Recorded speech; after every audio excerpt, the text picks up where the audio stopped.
Now, of course, the biggest news in NFL free agency is the Houston Texans trading Brock Osweiler to the Cleveland Browns. They just said, hey, take him, take the contract. We'll give you whatever you want. We just don't want him.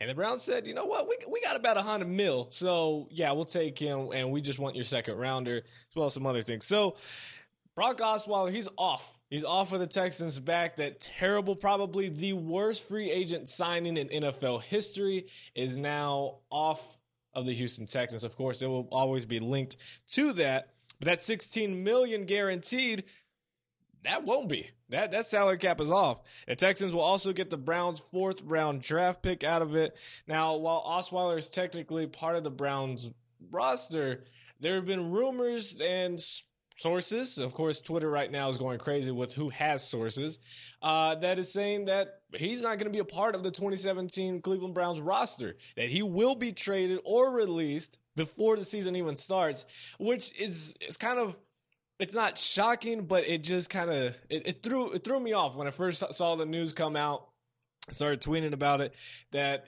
it's crazy. It's smart. I think it's smart by the Browns. A lot of people are saying, well, they just spent basically $16 million to get a second-round pick. Is it worth it? Now, this could be linked to a lot of things. One, it could just be an extra pick. If you look at their 2017 and 2018 NFL draft picks, they got 2 first-rounders, 2 second-rounders. They've got nearly 10 picks in each of the next 2 years drafts. So that's absolutely crazy. Now, there's also, that could just be building the roster, or it could be trying to get a better chance at getting New England Patriots quarterback Jimmy Garoppolo in a trade, saying, hey, we could give you a little bit more. Now, of course, New England has said, we're not doing it. We're not giving up Jimmy Garoppolo. We can't do it. Tom Brady turns 40 before the 2017 season, and they're saying, you know what, we just can't do that. We can't give up a guy who is likely going to be our future quarterback. So, moving on with Texans, they save $16 million, right? They save it. It's good. It's off of their back. Now, they're, of course, linked up with potentially getting Dallas Cowboys quarterback Tony Romo. Now, he is still a Dallas Cowboy quarterback. He hasn't been released. They said they were going to release him on Thursday. It's Friday, depending on when you're watching this. It's Friday. Hasn't been released, and he hasn't been traded. And they said, well, we're going to trade him now. Nothing has happened. This is given the Texans saying, look, we've got more salary cap now. We don't have a quarterback necessarily. We want Tony Romo, whether that's a trade piece or comes in as a free agent. Texans have said they're not going to trade for Tony Romo. I feel like it's going to be tough getting in somewhat of a bidding war with the Denver Broncos. Now, the Denver Broncos have been linked up as well with Tony Romo. And there were rumors again going around yesterday saying that Trevor Siemian would be on the trading block to the New York Jets. Denver quickly shut that down, saying we're not looking to trade Trevor Siemian at the time. I don't know. I feel like do they really want to get in a bidding war with Houston? Again, both teams have said they're not going to, because I think they've learned from Brock Osweiler. Now, of course, Tony Romo was a lot better when healthy. Now, of course, Tony Romo, though, he said goodbye to the Dallas Cowboys in a somewhat awkward, cringy type video that he uploaded to social media, his Instagram and Twitter, saying goodbye. He had a background song playing. Some times are changing or something like that. And he's still with the Cowboys. Of course, we all know he's not going to be on the Cowboys roster. And he's got a $14 million salary cap. This is one of the reasons why teams don't want to trade for him right now. Of course, Cowboys, they would like to, because then if they release him, then they still have to pay him an X amount of money. They trade him. Again, he's off their books. So with all of that, who's going to get Tony Romo? Is it going to be Denver? Is it going to be Houston? Those are really the only 2 teams. I don't see, obviously, Cleveland be coming in the mix. Now, to be honest, though, if you're a Cowboys front office, if you're in their front office management, and Cleveland comes to you and says, hey, we'll give you, probably not going to give you a first rounder. We'll give you one of our second rounders, and a couple extra picks. I mean, I wouldn't turn that down. Of course, Tony Romo doesn't want to go there. It's just been absolutely crazy. Now, I have a feeling, I got my phone right here just in case any breaking news happens. But I have a feeling right after the show, right after this is uploaded, there's going to be some news to Tony Romo. So I'm going to go ahead and make my prediction for Tony Romo, where he's going to end up playing in 2017. If I'm wrong, I'm wrong. If I'm right, I'm right. Awesome. I'm going to go ahead and say Tony Romo ends up in Houston. I just feel like, obviously, Brock Osweiler wasn't a strong quarterback for Houston, and giving him up not necessarily, means they have to get Tony Romo. That was my first initial thought, that they would have to get him. But, I also see them saying we're not going to get in a bidding war. But I feel like Tony Romo, he's just, though he did it very calmly and somewhat humbly, humbly is not even a word, humble, I feel like Tony Romo really kind of wants to just jab back at the Dallas Cowboys. And Denver is most likely, obviously the stronger team. But I feel like he just wants to be like, you know what? I'm going to stay in Texas. I'm going to have the better Texas team, and I'm going to lead my team to the playoffs. He can win the AFC South much easier than he can win the AFC West, and try to make a run. Defense may be a little bit stronger. That's kind of up to debate who you rather feel comfortable with, whether it's the Denver Broncos defense or Houston's defense. But I feel like Tony Romo is going to end up in Houston, and it's just been exciting to watch this all go down. It's just been a crazy 24 hours. Moving on today, Russell Okung, former Denver Broncos offensive lineman, he agreed to join the Los Angeles Chargers. I definitely put San Diego down here, and I call myself a Chargers fan. That's a fail. To a 4-year deal worth $53 million. Now, it is guaranteed $25 million. There were reports of $13.25 million. So that was guaranteed. It is $25 million. So let's just lock that down. The Chargers, they released offensive tackle DJ Fluker, as well as, at least here pretty soon, they will release King Dunlap. It's just waiting. I don't know why they're waiting. They're definitely not going to trade him. But with the off-the-field issues he's had recently and just not playing consistently, Russell Okung is most likely going to take a spot and switch, and might as well cut Dunlap. I mean, we just need more money because Chargers... which I never even got to say on the show. I am actually now a writer for SB Nation's Chargers blog. So y'all go check it out. I'm on there. I'll put the link in the description down below. I got 3 articles up talking about the Chargers quarterback stuff, about the potential NFL draft, what they could do. I don't know. I'm pretty nice with them. Getting back in the groove. I used to write. Now I'm back in it. Just a little something for y'all. Let's see what else. Okung, he did play 16 games for the Denver Broncos, the first time in his career that he's actually played all 16 games. The problem is there was only one other left tackle that gave up more pressures than Russell Okung, and that was Eric Flowers of the New York Giants. And Russell Okung also finished tied for the Broncos team lead in penalties with 11. I feel like the Chargers, they just don't know how to spend and get the right players. But hopefully this means they won't draft a offensive lineman with the 7th overall pick. We'll see. Who knows with them. How about the Rams, though? I really like what the Rams did. They went out, got Bengals left tackle Andrew Whitworth. Solid left tackle, Greg Robinson. They're most likely moving on from him, which, if you think about it, go back to that draft, I believe, 2012 draft with Greg Robinson, the St. Louis, at the time, St. Louis Rams, 2nd overall pick. They go and get Greg Robinson, left tackle out of Auburn. Guess who was in the waiting? Sammy Watkins. They passed on him.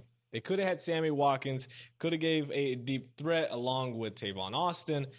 Imagine the combo in that. But they went and got Greg Robinson. He's now kind of a bust. They're moving on from him. Andrew Whitworth, they bring him in. I like it.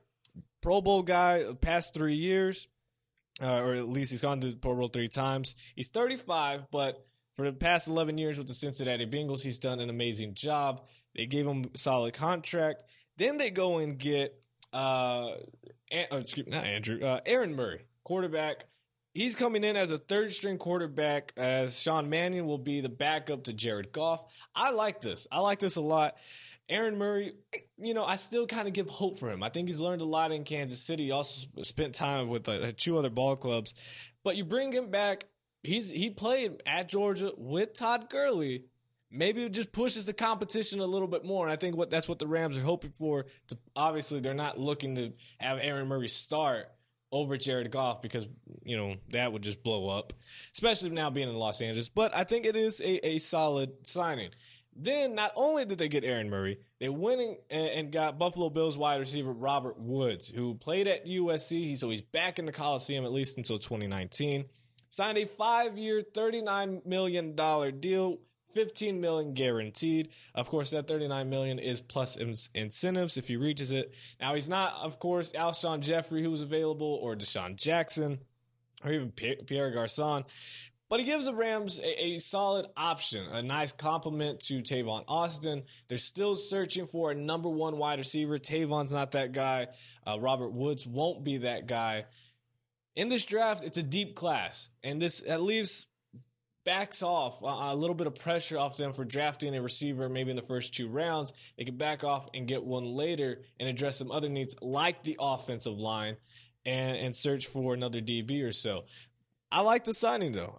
In 13 games last year, Woods caught 51 passes, 613 yards, and a touchdown. He did battle a knee sprain back in November, and he also played through a torn groin in all of 2015. So this guy's a battler. He's back home. Hopefully that pushes him a little bit, gives another weapon for Jared Goff. A shocking wide receiver transaction that happened. Chicago Bears wide receiver, former Chicago Bears wide receiver, Alshon Jeffrey, signs a 1-year, $14 million deal with the Philadelphia Eagles. Now, this is a smart signing for Jeffrey. Actually, I'm going to back off. That's maybe not a smart signing. You look at the money and you say, okay, he was franchise tagged by the Chicago Bears last year. It was $14.599 million, right? Now this year, he gets a 1-year deal with another team that he likes, probably a better quarterback, better team, and he gets $14 million, almost like another franchise tag. The problem with this is that, God forbid, he gets hurt, which he hasn't been relatively, reliable and healthy the past couple years. He gets hurt. Sure, you get your $14 million this year. It's not guaranteed, but you might get all of it. And then what happens when you want a long-term contract somewhere else, or you want to stay in Philadelphia? You get hurt again, it raises question marks. So I don't know if this was a good signing. If I was Alshon Jeffrey, maybe a 2-year, $19 million deal, something like that, try to spread it over. It's a tough thing for him to do that. Of course, last year, 52 catches, 821 yards and 2 touchdowns. He did play with 3 different quarterbacks, Jay Cutler, Matt Barkley, and Brian Hoyer, so that obviously hurts. And he had a 4-game suspension due to a PED use. So that sucks for him. But, I feel like it's a good signing, but then again, it could backfire very easily. Now, the Eagles also signed Torrey Smith, 3-year deal worth $15 million. A lot of guys who are not number one wide receivers. Jeffrey could be if healthy. Torrey Smith, definitely not. And, of course, there were rumors going around that saying Jordan Matthews was on the trading block. I hope not, for the Eagles' sake. I think it'd be good to keep him there. If you want to go ahead and trade the rookie Nelson Aguilar, I would not blame you there. But back to the Bears. They, of course, released Jay Cutler after 8 seasons. It's just this is the Bears. I'm questioning the Bears. If you're a Bears fan, I'm sorry. You signed a 3-year deal worth $45 million, $9 million guaranteed to backup quarterback Mike Glennon of the Tampa Bay Buccaneers. You go ahead and sign him. He is apparently coming in as the starter. He will be the starting quarterback if no injuries and if he doesn't get beat in camp, which I wouldn't hold my breath. But this guy is going to make $14.5 million annually, roughly. That's ridiculous. That's absolutely. I'm sorry. I'm not a fan of Mike Glennon. He's not that good. I don't care. That's the market value. The market value needs to change then. If you're going to pay, and I get he's going to become your starting quarterback, but what has he done in the league that makes you say that is a franchise quarterback? That's a quarterback who can lead this team to a playoffs, who can lead us to the championship. Jay Cutler, I believe, is better than Mike Glennon, and he only made the playoffs one time, one playoff appearance.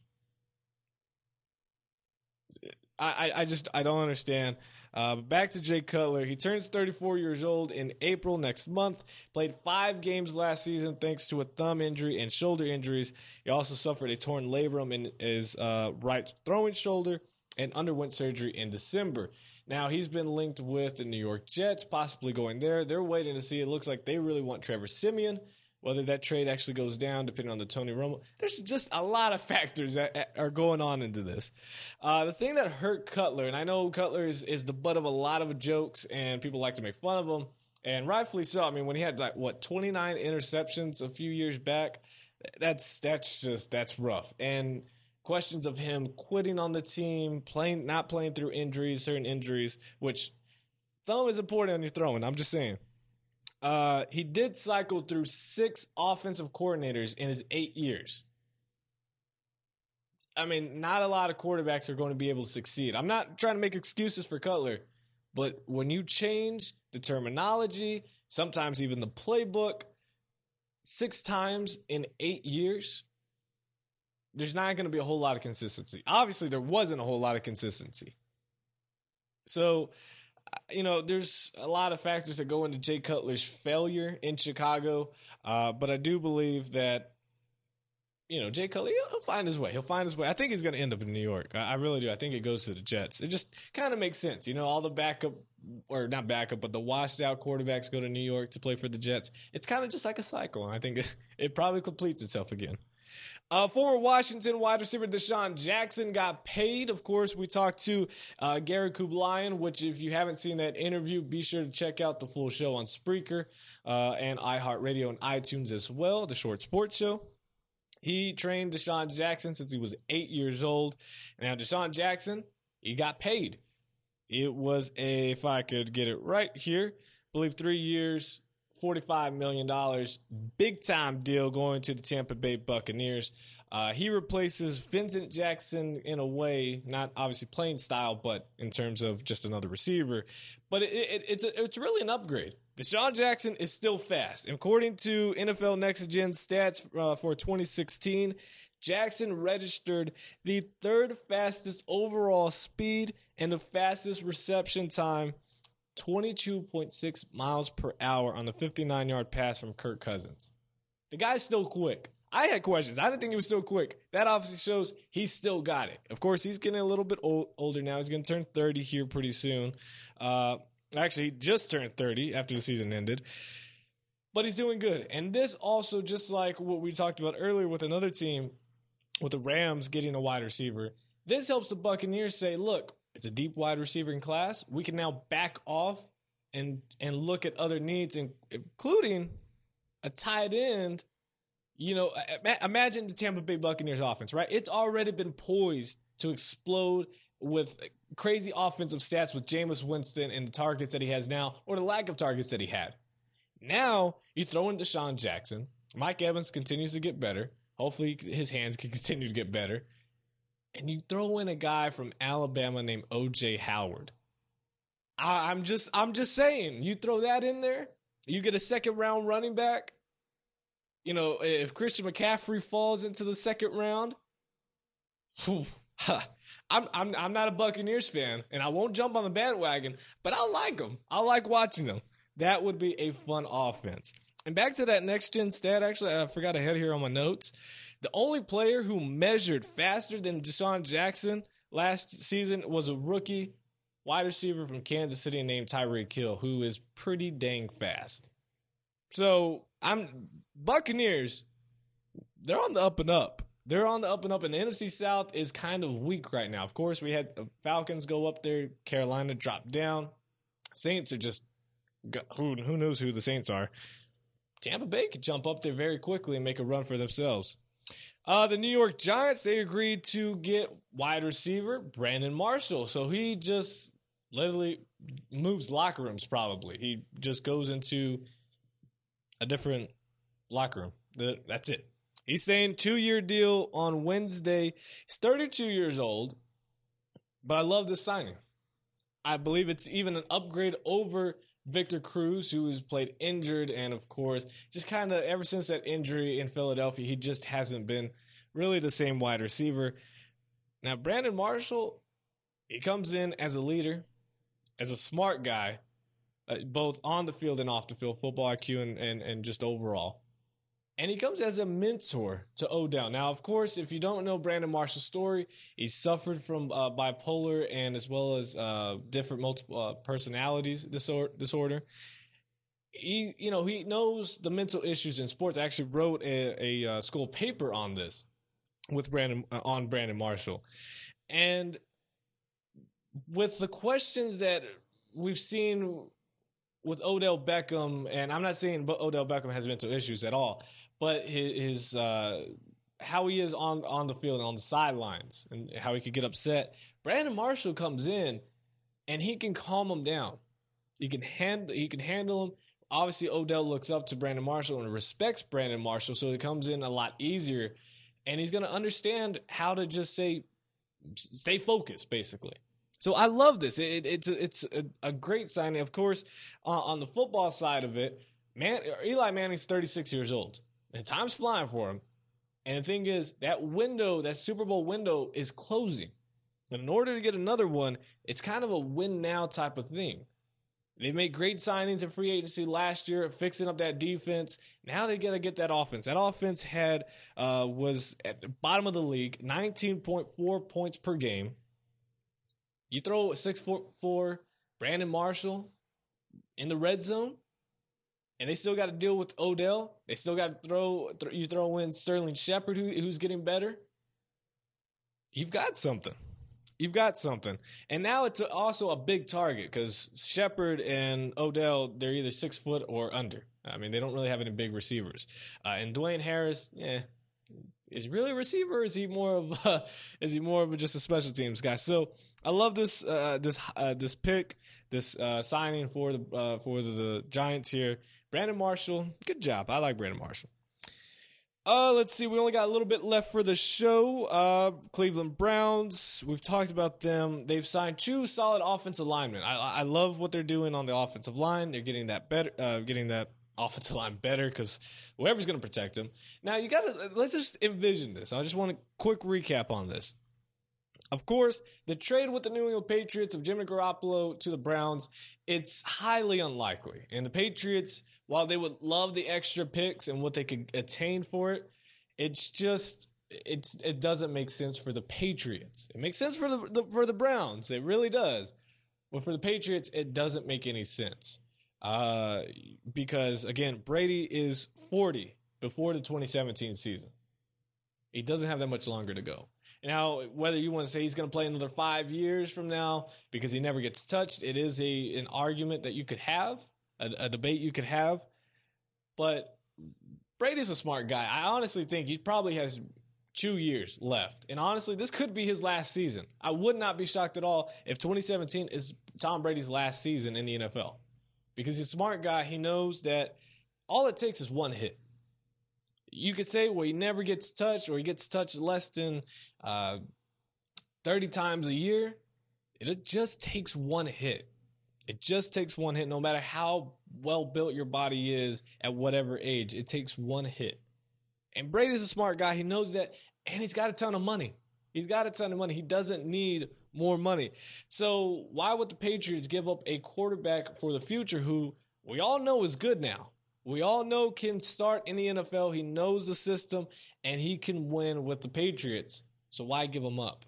Especially in this quarterback class, who knows what you got here. So, but if it did happen, let's just think about that side, right? Let's just have a little bit of fun here. A deal with Garoppolo, and if the Cleveland Browns keep that number 1 overall pick, you then have Jimmy Garoppolo as your starting quarterback, and honestly, a big upside and saying we might have our franchise quarterback. You would believe you would. And then you go and get a guy who could be your face of the franchise on the defense, and Myles Garrett, who's that number 1 overall pick, defensive end out of Texas A&M. You go and get him. Now you're building something. Now Cleveland starts to look a little bit more attractive. And if Garrett can be who we all believe he can be, Cleveland might be on the up to something. It's fun to think about. It's fun to talk about. Let me know if you believe if Jimmy Garoppolo will get traded to the Cleveland Browns. I don't think it happens. Do you want it to happen? How about that? Instead of do you think it will happen, do you want it to happen? Do you want to see Cleveland give up a few picks, several picks, I should say, in exchange for Jimmy Garoppolo?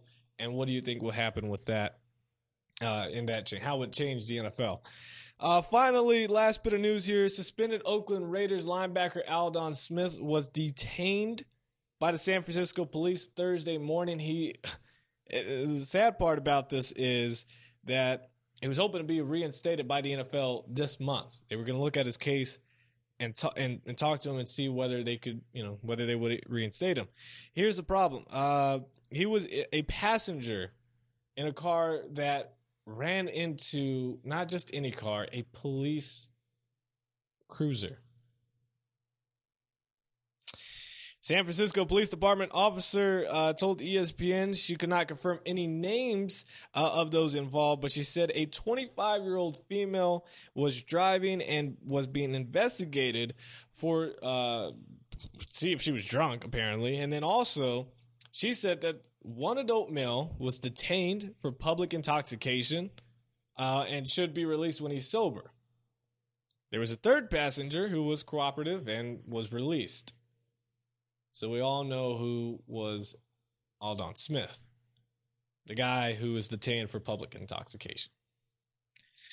The incident is Smith's second brush with the law in less than a month after he was mentioned in a report taken by San Francisco Police Department the weekend of February 11th. TMZ Sports reported it was a domestic-related investigation. Take that with a grain of salt with TMZ, but no arrests were made. The NFL is expected to review Smith's case this month after he was suspended in November 2015 after several arrests and run-ins with the law, or run-ins and, of course, the league's substance abuse policy that he continued to fail. This is a prime example to all the athletes that are watching this, and even people that are not athletes that just have goals and ambitions and high dreams. Look what happens when you're with the wrong crowd and the decisions you make. He honestly could have came back. Multiple bad decisions lead to one of the best pass rushers that we've seen in the past decade, in past 5 years, now become washed up and is in need of help. And it's not looking good for him. Hate to end the show like that, but that's just a prime example. You learn from people's mistakes. You learn from his mistakes. That is it for today's show. 200th episode, full show here on YouTube. I am just blessed. I'm happy to be able to do this and to see the show have grown. This is going to be our 4th year in August of doing this show, and it's growing. It's growing. I love it. I'm blessed to be able to do this. I thank every single one of you for your support in watching the show and supporting, liking it, sharing it, tweeting it, everything. Thank you guys so much. I love you all. And I will see you guys next Friday morning. As always, God first, God bless. I'll see you then. I'm out. Peace.